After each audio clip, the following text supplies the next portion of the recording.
Miseensonni adda bilisummaa Oromoo obbo Daawud Ibsaan hoogganamaniif warreen mana hidhaa keessa jiran haqanuuf malu hin arganne jechuudhaan mormii nyaata lagachuu geggeessaa turan. Hidhamtoonni kun mormii nyaata lagachuu akka dhiisan jaarsolii kadhataa turan keessaa tokko durataa waldaa Maccaaftuu Lamaa obbo Dirribii Damsee haasofsiisuun Tsahaay Daamxoo gabaasteetti. Miseensonni koree hojii raawwachiistuu fi hooggansi olaanoon adda bilisummaa Oromoo mana hidhaa jiran torban lamaan darbaniif lagannaa nyaataarra akka turan miseensota maatii hidhamtootaa keessaa eeranii jiru. Miseensonni hooggansaa kunneen lagannaa nyaataa mana hidhaa keessatti eegalan akka dhaabaniif jaarsolii biyyaa gaafachaa turan keessaa pirezidaantiin waldaa Maccaaftuu Lamaa obbo Dirribii Damsee isaan tokkodha. Obbo Dirribiin haala itti amma miseensonni hooggansaa kunneen mana hidhaa keessa jiran yeroo ibsan. Akka Kennasaa Ayyaanaa, Mikaa'el Buuran, Battee Urgeessaa, Gadaa Gabbisaa, Gadaa Olgirraa, Daawit Abdataa jara kana mana hidhaa poolisii Burraayyuutti itti deddeebinee gaafannee kadhaamee kan akka midhaan nyaatan taasifamaniiru.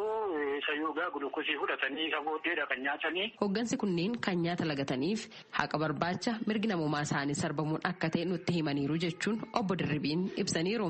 Egguma hidhamnee waggaa tokkoof ji'a ja'a keessatti mana hidhaa 10 inni kun kurnaffaa keenyaa jedhan.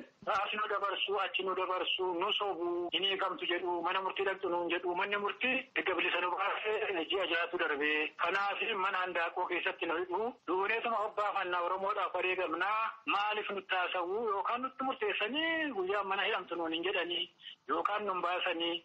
Akkuma namni iddoo keenyallee baree dhufee nun gaafanne immoo bakka sagalitti nu jijjiiru. Kana inuma hobbaafannaa aarsaa taana jenneetu nyaata lagannee jedhan. Obboleessa obbo Lammii Beenyaa ta'uu kan ibsan obbo Firaa'ol Beenyaa gama isaaniitiin waa'ee lagannaa nyaataa hooggansi adda bilisummaa Oromoo mana hidhaatti argaman taasisan yeroo ibsan. Nyaata jalqaba kan uggure mootummaadha. Akkaataa barbaachisaa ta'etti nyaanni galuufi gaafa diduu isaan keessaa walakkaan isaanii dhukkubsatu. Nyaati fayyaa isaaniif akkaataa barbaachisuun argachaa hin turre. Sanumayyuu maatiin kallattiidhaan waanuma danda'u iyyuu kennaaf hin turre mootummaan waan sana ugguree ture jechuudha.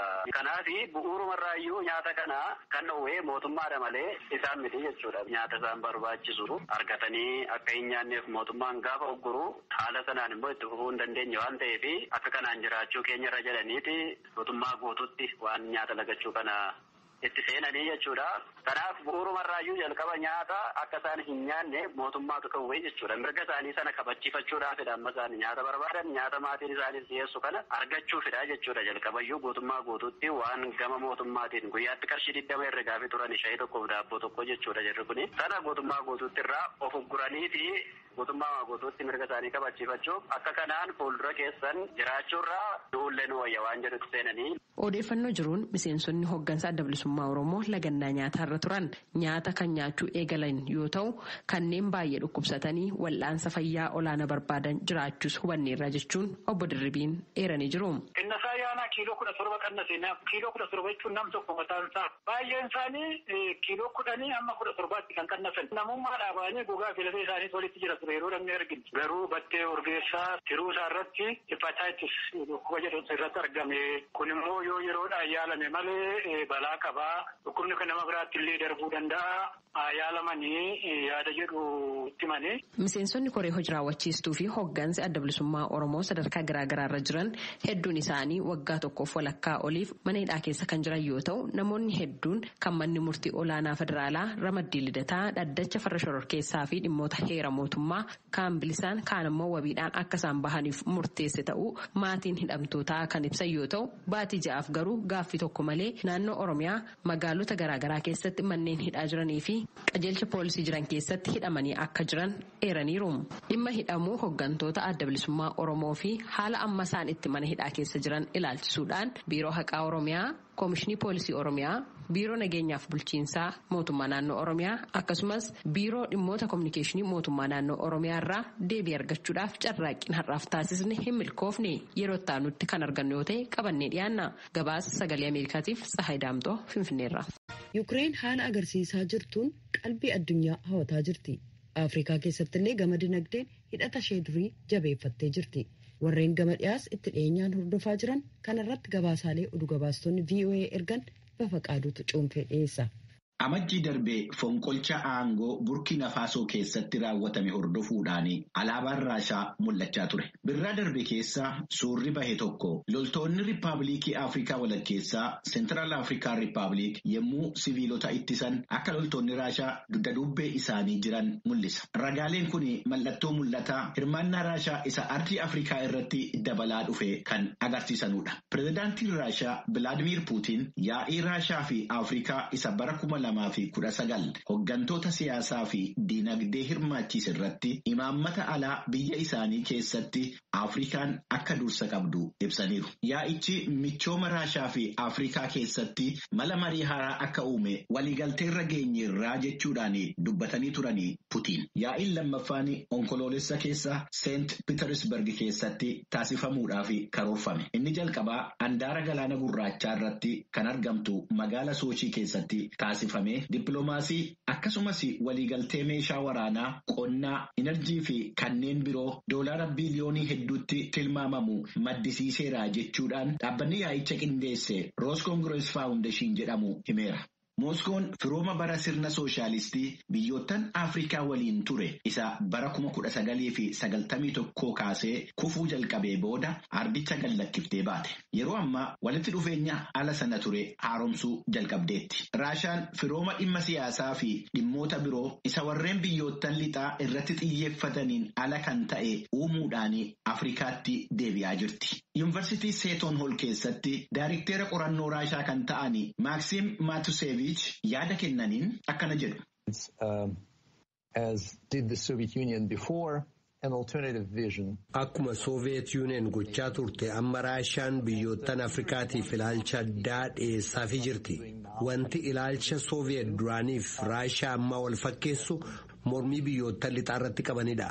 Babal'achuun milishoota finxaaliyyootaa warreen islaamummaa lallaban akkasumas hoggorri biroo Afrikaa keessatti heddummachuun isaa akka loltoonni Raashaa miila isaanii galfatan gargaareera. Haalli kun Maalii keessatti sababa jihaadistootaatiin loltoonni Firaansis akka seenanu karaa baneera. Akka xiinxaltoonni lixaa jedhanitti waraanni dhaabbilee dhuunfaas ajandaan Raashaa akka ol ka'u gargaareera. Kunis waraana dhuunfaa isa maqaa Waagner Group jedhamuun beekamu isa saa'iba Vilaadimiir Puutiin Yuvgeenii Pirigoozhiniitiin to'atamu kan dabalatudha. Vilaadimiir Puutiin dhaaba dhuunfaa kanaan walitti dhufeenya kamiiniyyuu akka hin qabne himuudhaan haalaniiru. It is not the state. It is private business with private interests tied to extract. Dhaabbatichi kan mootummaa miti. Qabeenyaa dhuunfaa kan fedhii dhuunfaa waliin wal qabatedha. Humna enerjii yookaan annisaa maddisiisu. Hojiiwwan biroo kanneen akka warqeef dhakaawwan qaqqaalee oomishuu irratti kan bobba'edha. Dhaabbata qorannoo The African Center for Strategic Studies jedhamu isa qaama ministeera ittisa Yuunaayitid Isteets ta'e kan hoggananu Joosef Siigal yaada Puutiin irratti waliin galan. Every place we've seen Wagner deployed around the world and in addunyaadhaaf Afrikaa keessatti bakkawwan Wagner bobba'e kamittuu akka arginetti Liibiyaa, Sudaan, Moozaambiik, Riippaabilikii Afrikaa waaltaa yoo ilaalle humna diigumsa uumedha. Akka Siigaal dabalanii jedhanitti loltoonni dhuunfaa warreen bitaman meeshaa Raashaan hoggansa dadhaboo Afrikaa irraa bu'aa dinagdee fi kanneen biroo ittiin argattudha. Loltoonni kun warreen taayitaarra jiru gargaaruu malee lammiilee biyyattii gargaaruudhaaf akka hin taane kan dubbatan Joosef Siigal Raashaan loltoota bitaman bobbaasuudhaan odeeffannoo dharaa facaasuu, filannoo keessaa harka galfachuu, meeshaa waraanaa dhiyeessuudhaan bu'ii biroo argachuu fi waliigaltee dhoksaa taasisaa jirti jedhu. Dhaabbanni mootummoota gamtoomanii gabaasa Riippaabilikii Afrikaa walakkeessaa keessatti sarbiinsa mirga namoomaa miseensota waraana dhuunfaatiin raawwatame ibsu qorachaa jira. Karaa biraatiin immoo waraanni dhuunfaa Raashaa akka tiksitoota sabaa ta'an ol kaasanii dubbachaa jiru. Kunis fonqolcha aangoo bara 2021 raawwatame irratti xiyyeeffate fiilmii The Trust jedhamu keessatti agarsiisameera. Fiilmichi Riippaabilikii Afrikaa walakkeessaa keessatti hojjetame kun gargaarsa maallaqaa michuu Putiin kan ta'an Yevgeny Prigozhiniin Maalii keessatti bara 2020 fonqolcha aangoo warreen raawwatan akka loltoota isaanii leenjisanii fi waraana Raashaa fayyadamaniiru. Yuunaayitid Isteetsii fi Faransaay garuu loltoonni suni warreen Wagner Group jedhamanu akka ta'an dubbatu. Maalii keessatti yemmuu simannaan loltoota kanaaf taasifamaa ture alaabaan Raashaa akka afarsamaa turee fi dhimma nageenyaa irratti akka diddaan uummataa mul'ate dubbatu. Niyaageel Bakayoko ogeessi siyaasaa Paariis keessa jiraatan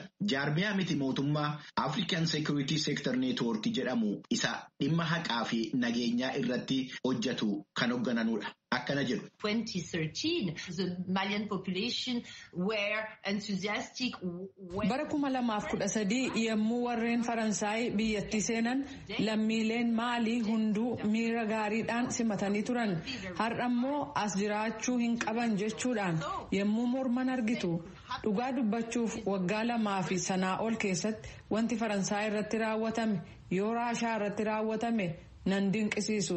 Biyyoottan Afrikaa firummaa biyyoottan dhuunfaatii waliin qaban dhiisuudhaa fi fedhii agarsiisaa jiru jedhu Bagayokoon itti dabaluudhaan. White House yaa'ii United States fi Afrikaa isa marsaa lammaffaa dhuma bara kanaa keessatti taasisuudhaan karoorfatee jira. Gamtaan Awurooppaa investimentii bu'uura misoomaa haaraa $100 miliyoona 100 fi miliyoonii 72 akka hojiirra oolchuu himeera. Sochii dhaabbata Chaayinaa isa Belt and Road Initiative jedhuun dorgomuudhaaf. Chaayinaan karaa dinagdeetiin michuu Afrikaa ishee guddoodhaa jedha gabaasni gabaastota VOA'tiin walitti dhufeenya Raashaatii fi Afrikaa ilaalchisee qophaa'e.